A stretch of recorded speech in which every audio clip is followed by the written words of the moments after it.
Hey everyone, what's up? Pete Gallia here, and thanks once again for tuning into my channel this week for another rhythm lesson / practice pad lesson today. So just a quick note, I'm posting every week on Mondays now, so if you like what I'm putting out, please subscribe, hit like, and all of that stuff. Leave a comment, let's be in touch so we can grow this little community of rhythm nerds and drummers and all of that stuff here on YouTube. But enough of that, let's jump straight into the video for today, and I'm going to be showing you a little pattern that I played in the intro there for you, which is all about triplets and flams. Now the two rudiments we're going to be using today are the flam accent, permutated through the triplets, and the pataflafla to kind of round things off. The pataflafla more in this sort of American kind of style rather than the more traditional Swiss vibe.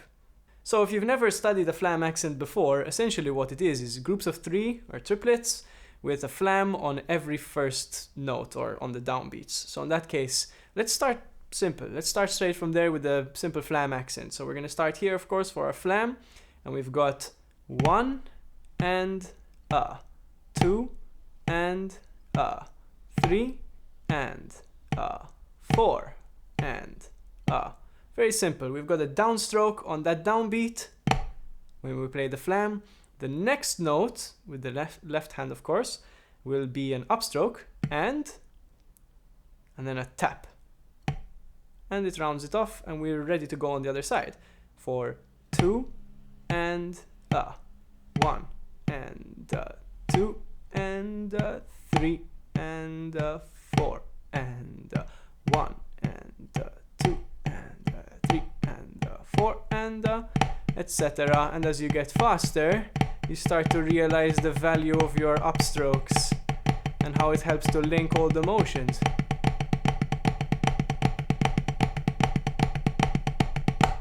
So the flam accent is certainly a rudiment you're going to want to practice, and once you've kind of got that down, let's take it to the exercise that we're going to be looking at today.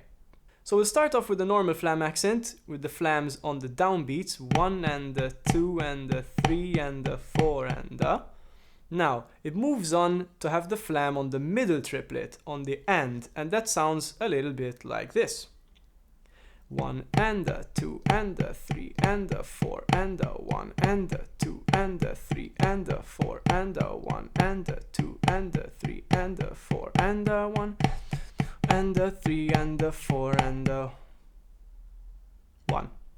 Now the movements, the shapes you make, the choreography with your hands, the upstroke, downstroke, tapstroke, the flam, everything is exactly the same. It's just shifted a little bit so that the flam ends up on the middle triplet.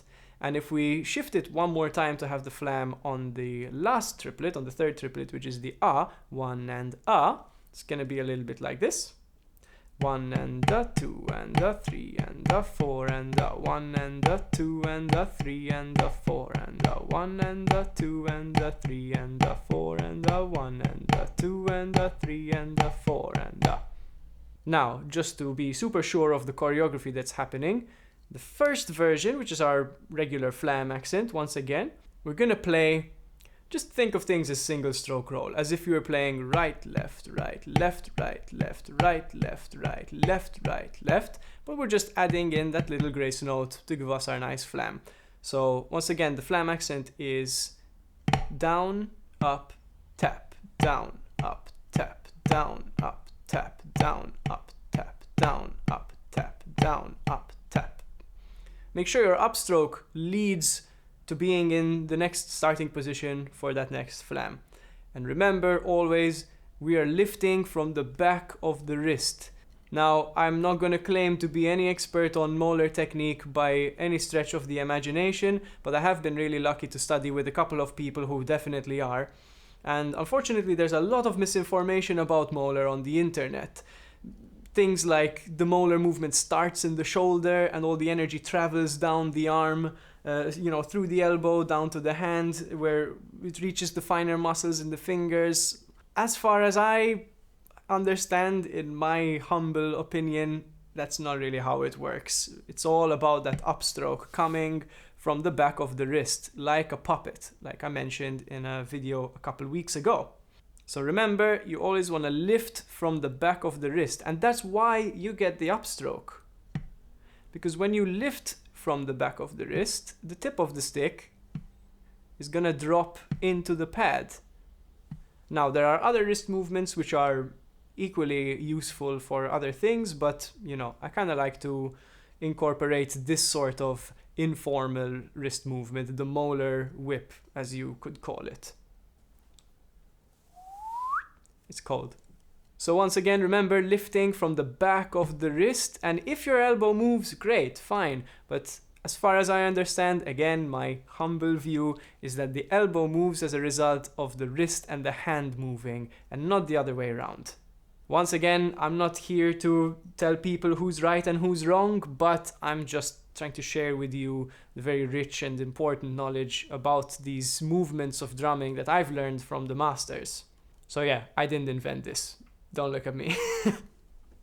So going back to it, we've done the choreography for the first pattern, which is our flam accent. Now when we move the flam onto the middle triplet, we essentially start with our tap. So we're going tap, down, up, tap, down, up. 1 and 2 and 3 and 4 and 1 and 2 and 3 and 4 and 1 and 2 and 3 and 4 and Now you may notice when I'm playing that flam with the downstroke that my stick does that little wobble or little wiggle, as I call it,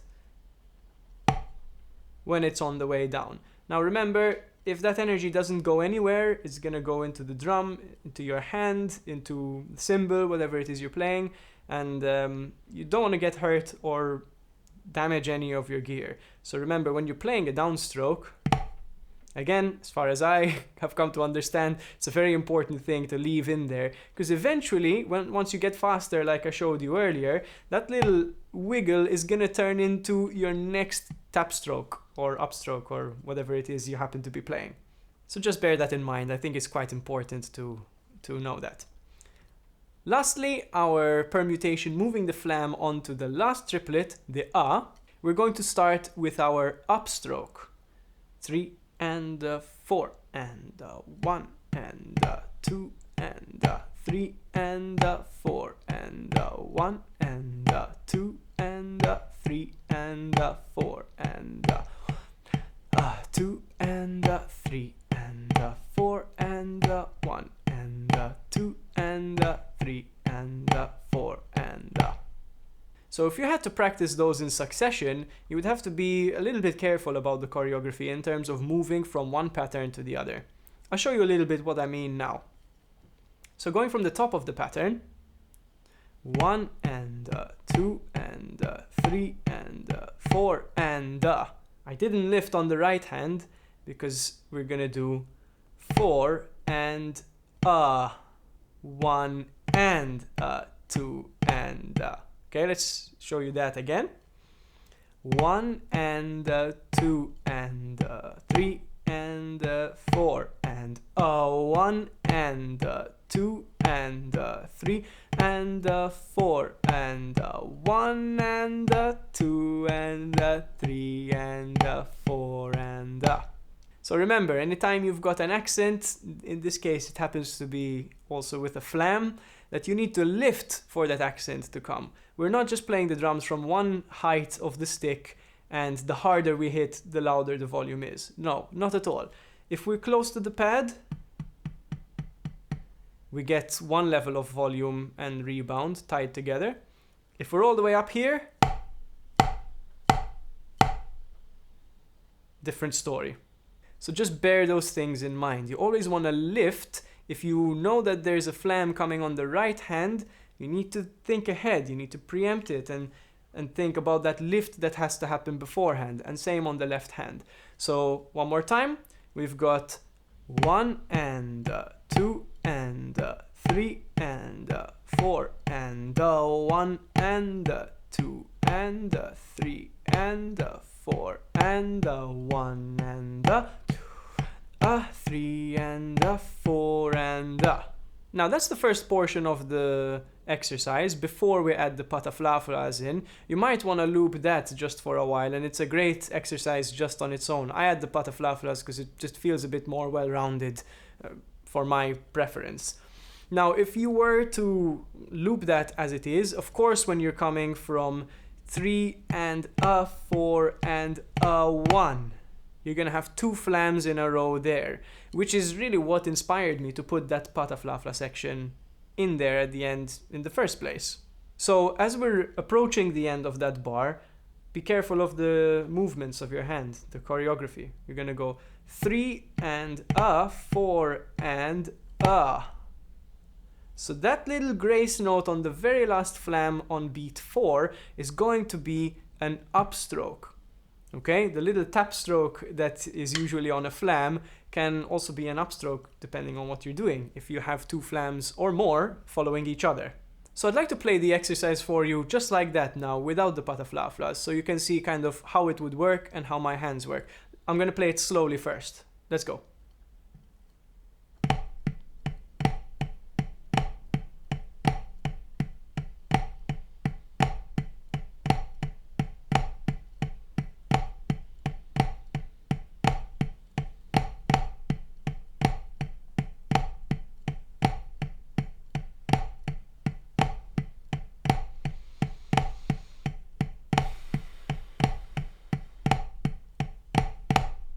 Etc. And maybe a little bit faster now.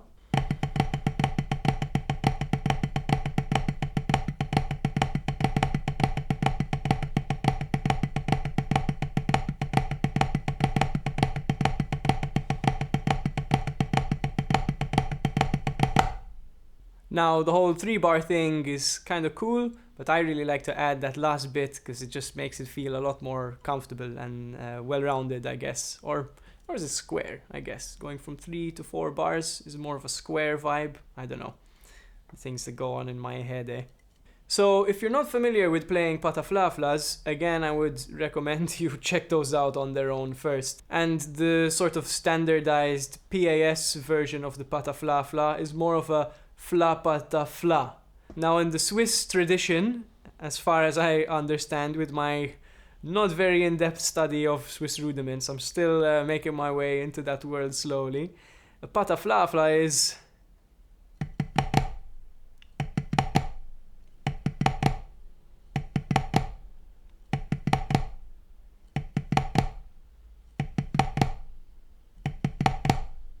pataflafla, pataflafla. You know, maybe landing on the downbeat, but if we have to kind of even it all out and square it out, I guess, you can get the more modern day standardized version of the pataflafla as we know it. So what is it? Essentially it is just a group of 4 notes played with single strokes with a flam on the first and the 4th notes. So the choreography works as such. Starting on the right hand, flam with the downstroke, upstroke, tap, flam. And in the last flam, we've got a downstroke from the main note, and from the grace note, we're playing an upstroke. So we go from here to here. Okay, once more.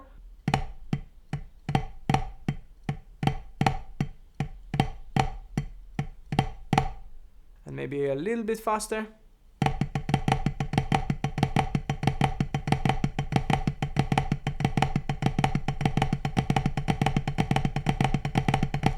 Not gonna risk going faster than that for the sake of tidiness today.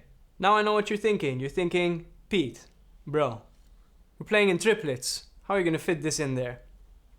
It works. Why? Because 3 and 4 fitting into 12, which is a bar of triplets. Maths. So, in that case, it would feel a little bit like this.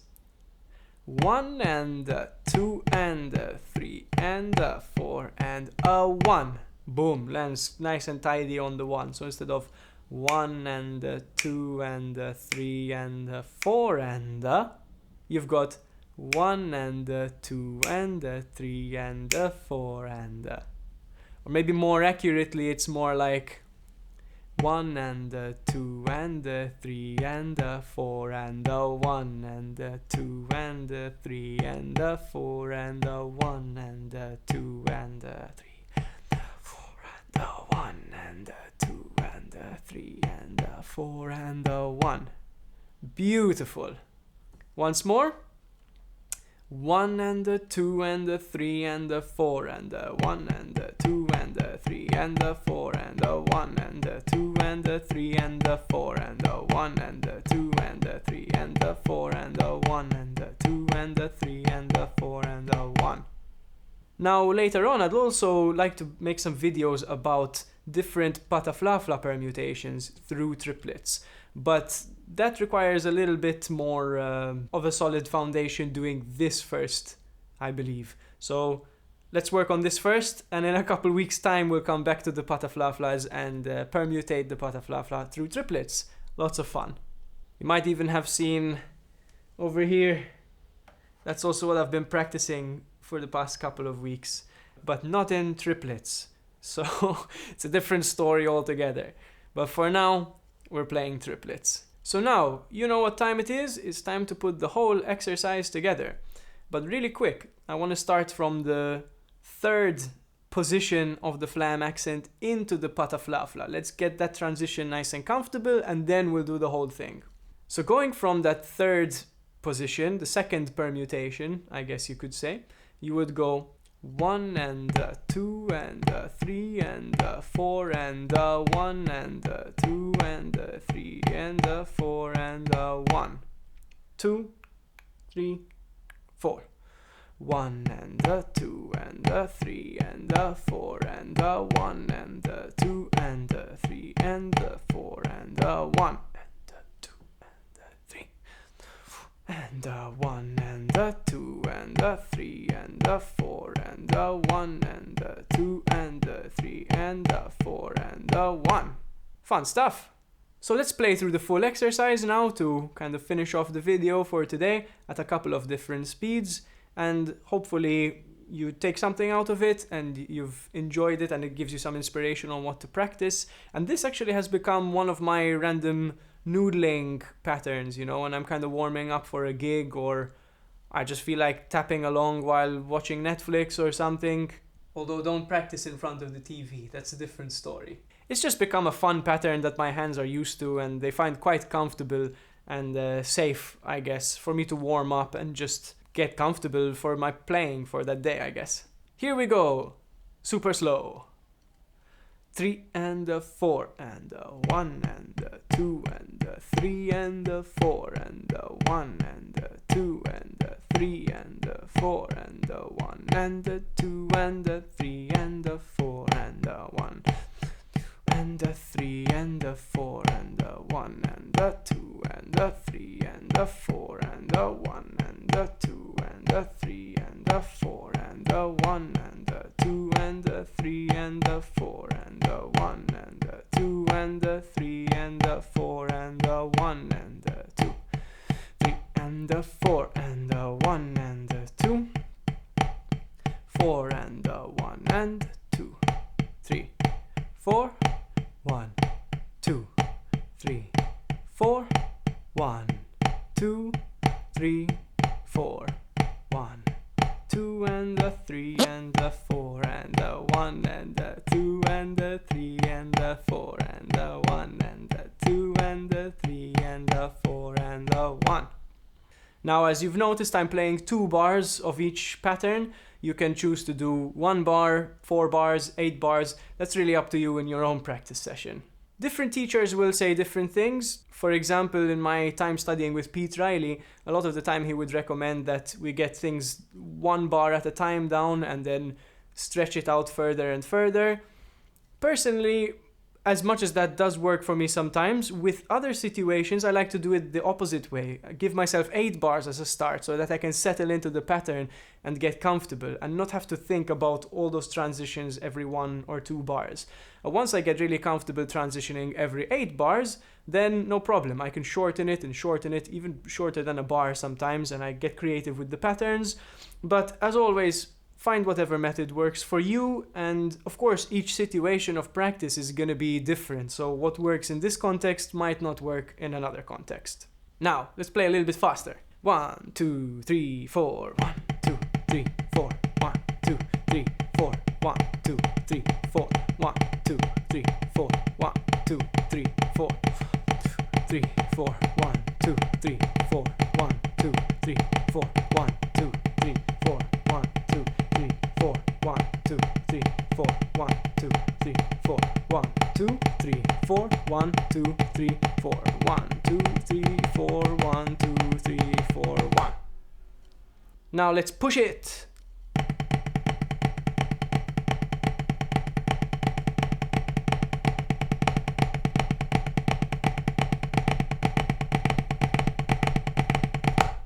Certainly not the most relaxed I've ever played it, but we'll go with that for today. Boom. Anyway, my friends on the other side of the internet, that's it for today. I hope you enjoyed the pattern I shared with you today and that it gives you something to practice and some food for thought. Please like this video and subscribe if you enjoyed it. I'm putting out videos every week, and it would be cool to have you around a little bit more often. And plus, you get knowledge for free. So, what's not to love? Have a great week. Happy practicing. See you in next week's video and take care. Cheers.